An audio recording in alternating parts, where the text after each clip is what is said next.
সবাইকে আমরা খেলা দেখতে এসেছি, তাই না ভাইরা?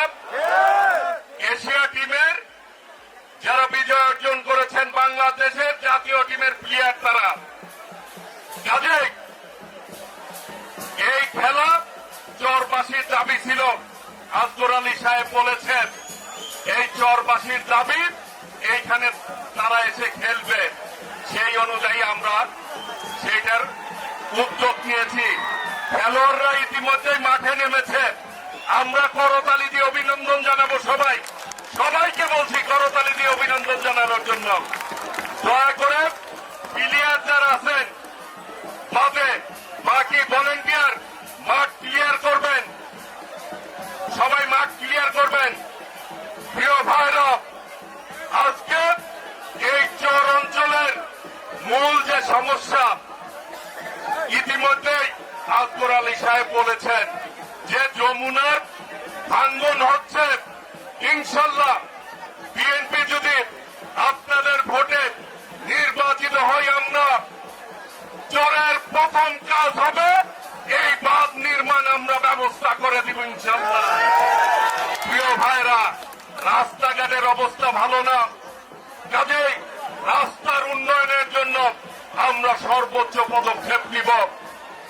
আমরা বলতে চাই আমাদের নেতা শহীদ রাষ্ট্রপতি জিয়াউর রহমান, আমাদের নেত্রী দেশ নেত্রী বেগম খালেদা জিয়া, আমাদের অভিভাবক, আমাদের ভারপ্রাপ্ত চেয়ারম্যান দেশ নায়ক তারেক রহমান ইতিমধ্যেই বাংলাদেশকে গড়ে তোলার লক্ষ্যে ঐক্যবদ্ধভাবে সকলকে নিয়ে কাজ করার অঙ্গীকার ব্যক্ত করেছেন দেশ নায়ক তারেক রহমান।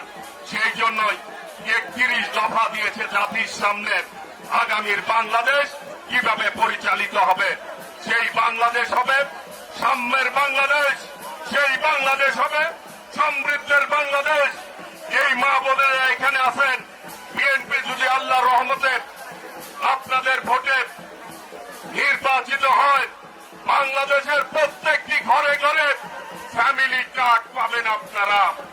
সেই ফ্যামিলি কার্ড মাদের নামে থাকবে।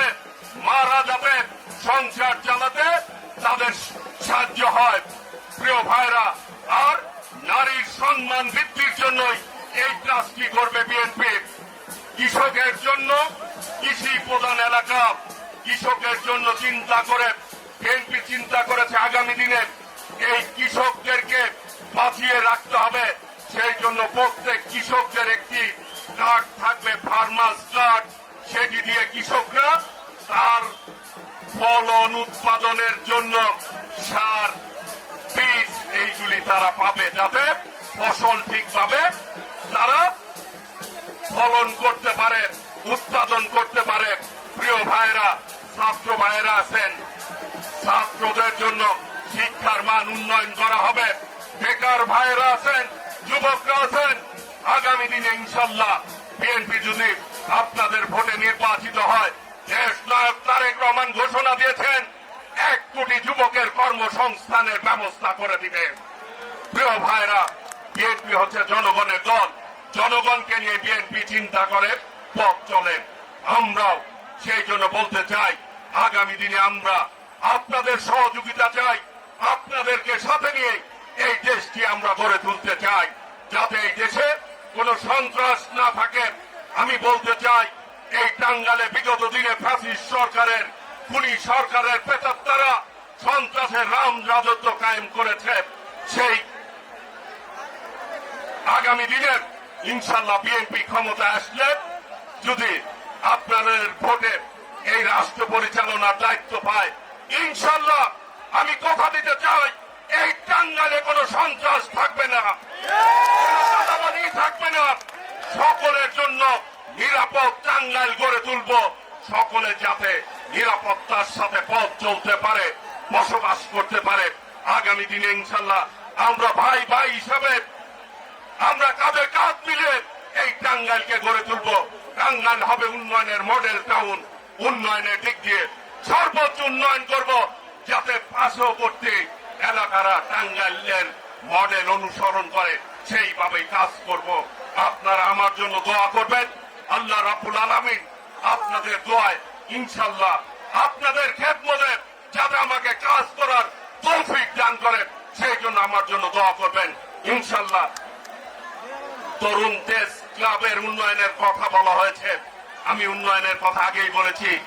আমি এই ক্লাবের উন্নয়নের জন্য আমি সর্বোচ্চ সহযোগিতা করব, যাতে এই ক্লাব নিজের পায়ে দাঁড়িয়ে থেকে বিভিন্ন খেলাধুলার আয়োজন করতে পারে এবং এই দেশের মানুষকে যাতে মাদকের দিকে ধাপিত না হয়, যাতে করে অন্যায়ের দিকে ধাপিত না হয়। আজকে কিশোর গ্যাংয়ের কথা শোনা যায় যে কিশোর গ্যাং বিগত সরকার একটি কিশোরদেরকে ব্যাপকে ধাপিত করেছিল, অন্যায়ের পথে ধাপিত করেছিল। সেই জায়গা থেকে তুলে এনে আমরা কিশোরদেরকে দেশ গঠনের কাজে লাগাবো ইনশাল্লাহ। তাদেরকে তাদের মা বাবার যেটি ইচ্ছা, সন্তান লেখাপড়া শিখে তার সংসারের হাল ধরবে, মা বাবার খুঁটি হিসাবে কাজ করবে, সেইভাবে এই দেশের কিশোরদেরকে আমরা গড়ে তুলব, যাতে কিশোররা কোনো অন্যায়ের দিকে ধাপিত না হয়। আমরা মাদক মুক্ত, সন্ত্রাস মুক্ত, নিরাপদ টাঙ্গাইল গড়ে তুলব ইনশাল্লাহ। সকলকেই ঐক্যবদ্ধভাবে সহযোগিতা দোয়া প্রার্থনা করে এবং আমাদের প্রিয় নেত্রী দেশনেত্রী বেগম খালেদা জিয়া, আমাদের প্রিয় অভিভাবক বিএনপির ভারপ্রাপ্ত চেয়ারম্যান দেশনায়ক তারেক রহমানের জন্য দোয়া কামনা করে আমি আমার বক্তব্য শেষ করছি এবং চর উন্নয়নের জন্য আমি সর্বোচ্চ পদক্ষেপ নিব ইনশাআল্লাহ। আপনাদের দোয়ায় সকলকে ধন্যবাদ জানিয়ে, মোবারকবাদ জানিয়ে আমি আমার বক্তব্য শেষ করছি। খোদা হাফেজ। বাংলাদেশ জিন্দাবাদ। শহীদ রাষ্ট্রপতি জিয়াউর রহমান ওমর হক, দেশনেত্রী বেগম খালেদা জিয়া দীর্ঘজীবী হোক। বিএনপির ভারপ্রাপ্ত চেয়ারম্যান দেশনায়ক তারেক রহমান জিন্দাবাদ। সকলকে ধন্যবাদ। একটি কথা মনে রাখতে হবে, যে স্লোগানটি দেশনায়ক তারেক রহমান দিয়েছেন, ভোট দিব ধানের শীষে, দেশ গর্ব মিলে মিশে, ভোট দিব ধানের শীষে, দেশ গর্ব মিলে মিশে, ভোট দিব ধানের শীষে, দেশ গর্ব মিলে মিশে। এবং আমাদের একটি আহ্বান আছে, দেশনায়ক তারেক রহমানের একটি আহ্বান রয়েছে তরুণ সমাজের প্রতি। তরুণদের প্রথম ভোট ধানের শীষের জন্য হোক, তরুণদের প্রথম ভোট। আর এই দেশটি আমরা সকলে মিলে গড়ে তুলতে চাই। আমরা দিল্লি চাই না, পিন্ডি চাই না, সবার আগে আমরা বাংলাদেশ চাই। সেই জন্য উনি স্লোগান দিয়েছেন, দিল্লি নয়, পিন্ডি নয়, নয় অন্য কোন দেশ, সবার আগে বাংলাদেশ। এই বাংলাদেশকে বুকে ধারণ করে আমরা পথ চলতে চাই। সকলকে ধন্যবাদ। আসসালামু আলাইকুম রহমাতুল্লাহ। সবাই ভালো থাকুন, ঐক্যবদ্ধ থাকুন, সবাই এই খেলাটি উপভোগ করুন। দয়া করে কেউ আজকে এই শৃঙ্খলা নষ্ট করবেন না। খেলোয়াড়রা খেলবে, আপনারা উপভোগ করবেন। সকলকে ধন্যবাদ। আসসালামু আলাইকুম রহমাতুল্লাহ।